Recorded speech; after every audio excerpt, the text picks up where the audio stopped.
Jennifer, explain this to me then. How has she risen so far in politics? It's not just that she's vice president now. This woman was, as you mentioned, AG of California. That's a big friggin' deal. She was a United States senator from California. That's a big deal. This woman who nobody likes, and she has the personality of a can of paste, and yet she continues to rise in politics. How does this happen? Well, initially, don't forget, Willie Brown, who was the former mayor of San Francisco, talk about a golden guy. They dated. He wrote about it in the San Francisco Chronicle that he and Kamala Harris had dated.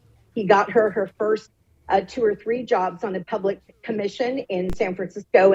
And from there, she was pretty well protected for the next 20 years. But you see, right, the vapid qualities that she has. It's hard to believe she has risen to the position she has been. And that is part of the result of being in a one-party state where they aren't really challenged that much as they rise through the ranks. And really, she did enjoy that protection of Willie Brown for so many years. Let's talk about Gavin Newsom for a second. I am worried about Gavin Newsom being the nominee, and I'm worried about his appeal to women. You know what? Here he is in an interview. Women are smarter in politics, smarter in civics. They're smarter in economics. Women rule.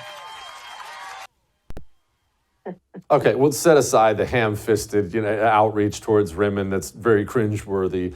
I find that stuff to be absurd, but I'm looking at the numbers, Jennifer, and women love to vote Democrat. Do they love Gavin Newsom?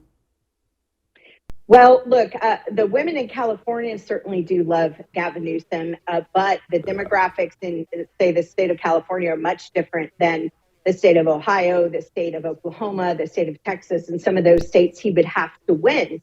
The reason Gavin Newsom is so popular among female voters, the number one voting bloc in the state of California is now the single female professional working woman. And so that's how Gavin Newsom is able to have so much power.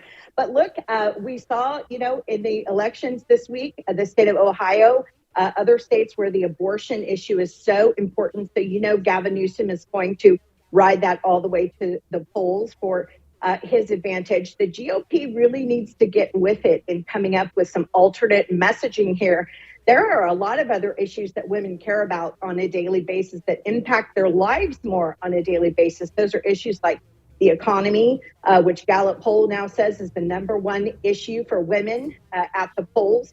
GOP needs to start talking about these issues. That's why I wrote my book, The Real War on Women, because there are 14 other ways that the Democrats are waging war on women, from the Green New Deal to the economy to the lockdowns, and you name it. We really need to get with it on the messaging side.